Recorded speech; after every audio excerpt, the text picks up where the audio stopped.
Bonjour à tous, bienvenue sur Fan de couteaux. Aujourd'hui je vous présente un modèle qu'on ne présente plus, le SI 6. Vous avez vu dans le titre, présentation et comparaison. Ça va surtout être une vidéo où je vais comparer le SI 6 avec d'autres modèles, franchement pas mal d'autres modèles qui rentrent dans la même catégorie de couteaux. Et on me pose souvent la question, qu'est-ce que tu me conseilles entre un SI 6, un SI 5, avec un RAD7 ? Moi je vais juste vous les mettre les uns à côté des autres, on va voir les points communs, les grosses différences aussi, et après ça sera à vous de vous faire une idée. Avant la présentation du SI 6, je voulais vous faire une petite photo de famille. Donc là vous avez le Izula, le 3, le 4, le 5, le 6 et le Hunglas. Tout de suite, ce qu'on remarque, c'est les ressemblances, au niveau de la longueur de couteau en tout cas, entre le 5 et 6 et entre le 3 et 4. Le SI Hunglas, il est un petit peu à part, hein, vu la taille de la bête. Par contre, en longueur de lame et en longueur de couteau, le 5 et 6, on peut vraiment les rapprocher, et le 3 et 4 également. Alors, il existe un couteau plus petit que le Izula, c'est le Kendiru que j'ai pas. Je trouve déjà que le Izula, il est pas très grand, donc Kendiru, il est encore plus petit. Voilà, donc là ça permet vraiment d'avoir une idée sur les couteaux et sur les différentes tailles, en tout cas de couteaux de chez SI. Autre vue d'ensemble, je voulais vous présenter d'autres modèles qui pourraient être des concurrents directs du SI 6, en tout cas au niveau de la taille de la lame. Donc là, en bas, vous avez le Recon Scout de chez Cold Steel, le Ontario RAD7. Le RAD7 et le SI 6, c'est vraiment les frères jumeaux, on va voir ça un petit peu plus tard. Mais la poignée c'est quasi identique, la forme de lame c'est presque identique, enfin bref, on verra ça tout à l'heure. Ensuite le Baker, le BK7, et généralement je vous montre pas des modèles dont j'ai pas encore fait de revue, mais là je trouve que pour cette vidéo c'était pas mal de les rapprocher au moins au niveau de la longueur de lame. Donc ça c'est le Shred, le SCHF37, un prix défiant toute concurrence, une qualité bien en dessous du 6, on est bien d'accord, mais franchement pas trop mal pour le prix. Je vous ferai une revue sur le 37 un petit peu plus tard. Voilà, je trouve que c'est pas mal de voir un petit peu les différences. Alors différence au niveau de la forme de lame, différence aussi au niveau du revêtement, et puis la différence au niveau de la poignée. Donc là c'est micarta, Graivory, micarta, et là c'est du Creighton. J'ai rapproché le Recon Scout. Encore une fois, c'est par rapport à la longueur de lame. Je pense pas qu'il joue vraiment dans la même catégorie en tout cas. Le SI 6 c'est avant tout un couteau de survie, un gros couteau de camp. Le Recon Scout c'est plus un couteau tactique avec la garde. Enfin voilà, c'était vraiment juste pour vous montrer les points communs de chaque modèle et surtout les différences. Pour ceux qui hésiteraient à l'achat ou tout simplement ceux qui sont curieux de les voir tous réunis. Assez brièvement, je vais vous montrer comment on reçoit le couteau. Ses caractéristiques, je vais vous faire un close-up du couteau, puis après je vais vous le comparer avec les modèles, je pense, qui lui ressemblent le plus.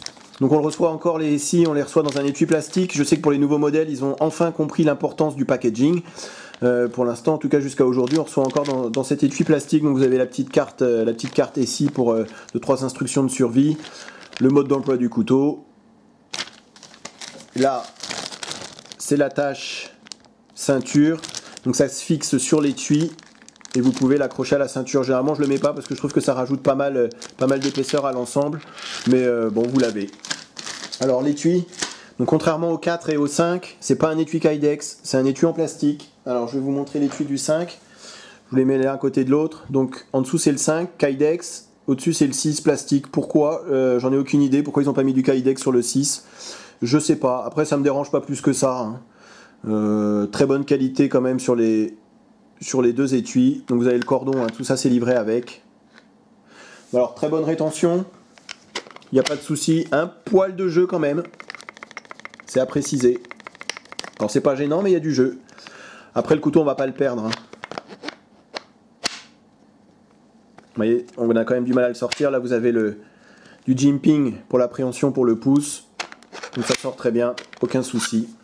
Alors le couteau il fait 30 cm. Vous avez une longueur de lame de 16,5 cm. Le tranchant, longueur du tranchant 15 cm. Alors émouture plate, construction plate semelle. Acier utilisé comme sur tous les SI, 1095 carbone, donc attention, ça rouille. Par contre, là je le précise, un rasoir en sortie de boîte, contrairement au Ontario au RAD 7 que j'ai dû reprendre comme à peu près tous les Ontario que j'ai reçus. Là au moins avec SI, quand vous recevez votre couteau, vous avez un tranchant rasoir. Ils ont mis un finger choil, donc ça c'est pas mal pour une... Avec cette longueur de lame, je trouve que c'est intéressant d'avoir un finger choil. Sur une lame plus petite, comme sur un SI4, je vois pas l'intérêt d'avoir un finger choil. La lame est assez petite pour qu'on ait assez de contrôle en ayant la main entièrement sur le manche. Là, je m'en sers très rarement de ce finger choil. Par contre, avec une lame un petit peu plus grande, je trouve que c'est pas mal pour tout ce qui va être travail de détail. Et ben, c'est très bien d'en avoir mis un. Alors après, la poignée, donc c'est du micarta. C'est pas tout à fait le même micarta que sur le 4. Après, c'est pas gênant. Hein, on a un très très bon grip. Alors toute la visserie, hein, elle est bien sûr fondue dans le manche. Gros plus pour moi, c'est que sur ce modèle-là, vous avez des liners. Contrairement au 5 par exemple. Vous voyez, le 5, il n'y en a pas. Je vous ai dit, hein, c'était vraiment une vidéo de comparaison. Alors après, je vais rentrer un peu plus dans le détail, mais c'était là très brièvement, je vous montre hein, les liners. Donc on les voit en rouge. C'est pas mal, ça va absorber les chocs lors des phases de bâtonnage, lors des phases de coupe à la volée. Et puis en plus, esthétiquement, je trouve que ça rajoute une petite pointe de couleur qui n'est pas désagréable. Donc, trou pour la dragonne, le numéro de série. Voilà, très bien fait, hein, tout est très bien aligné. Zéro souci, comme chez SI. Épaisseur de la lame, c'est 4 mm.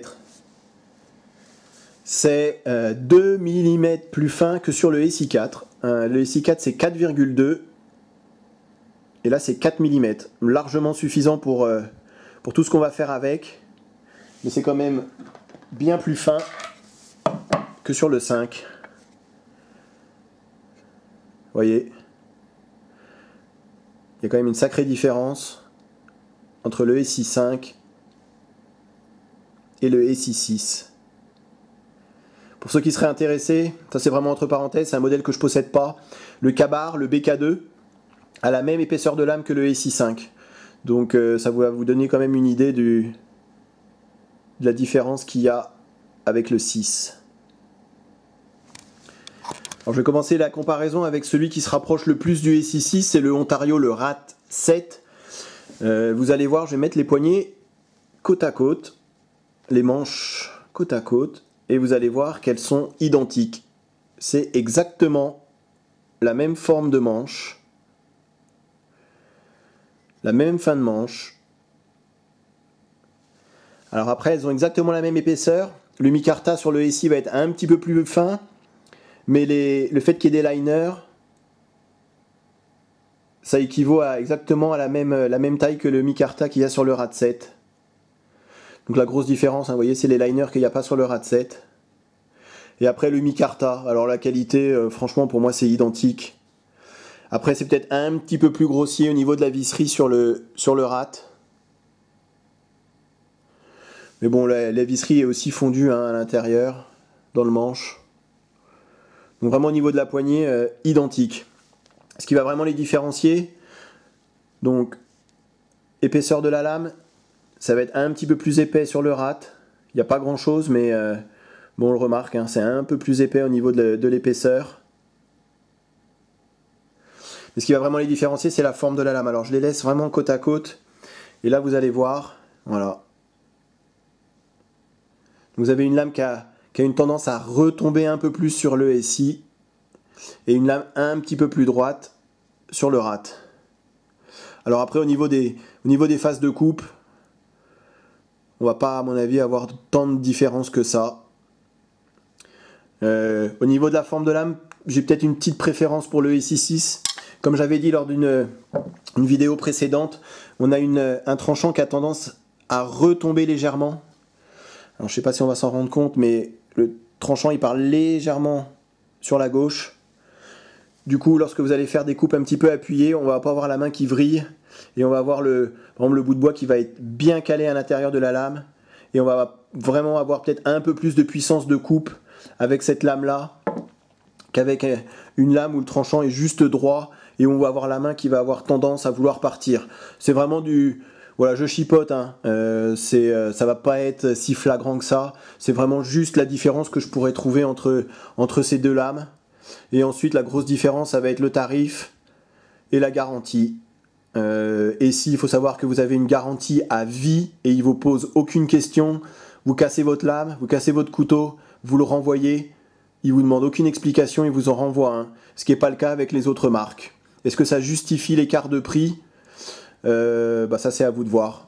Par contre là vraiment entre les deux couteaux vraiment quasi identique. Vous avez un finger choil sur les deux. Vous voyez, c'est vraiment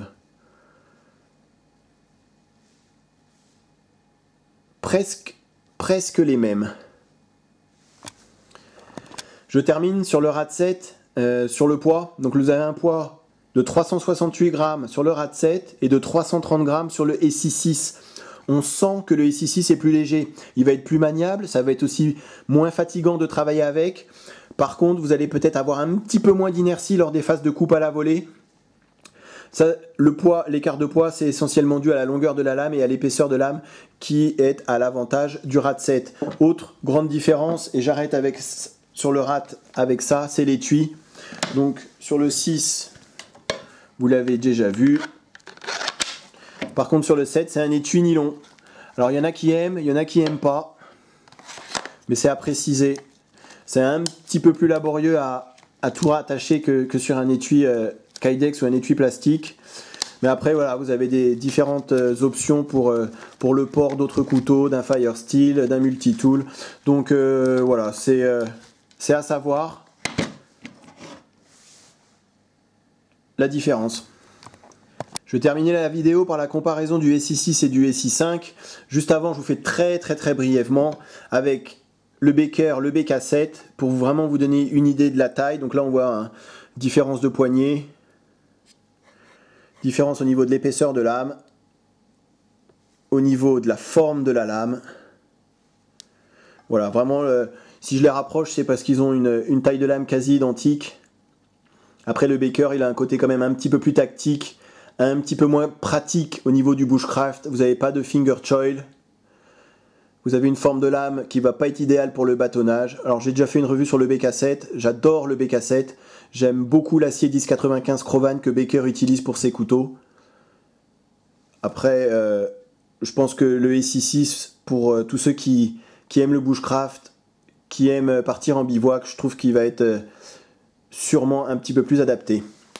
Alors, tant que j'y suis, je continue avec... Donc ça, c'est le Schrade, le SCHF 37. Donc, vous aurez une vidéo dessus.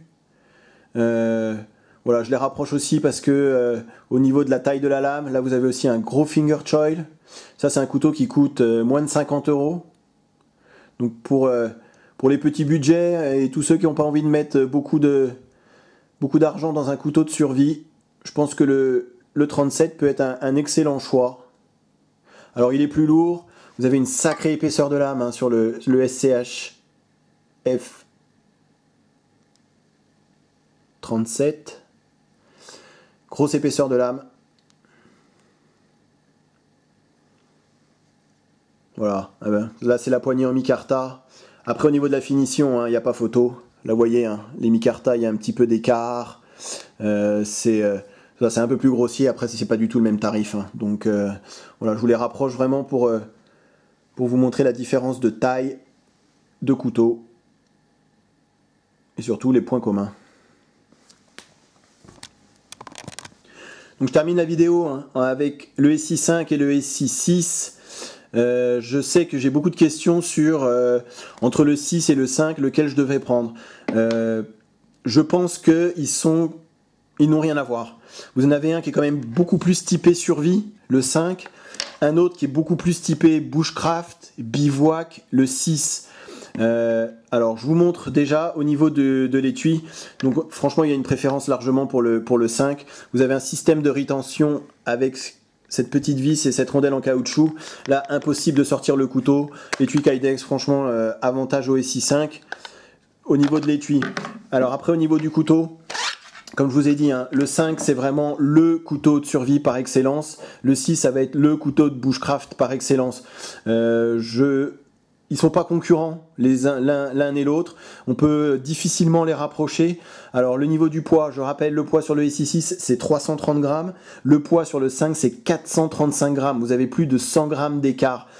Franchement, il faut le porter, hein, le SI5. On sent qu'on a du poids. Vous avez une épaisseur de lame quand même qui est quasi... regardez ça, ça n'a rien à voir avec le 6, ça c'est indestructible. Vous allez pouvoir faire levier, torsion latérale sur le SI5 sans aucun problème, sans avoir peur de l'abîmer, sans avoir peur de déformer la lame.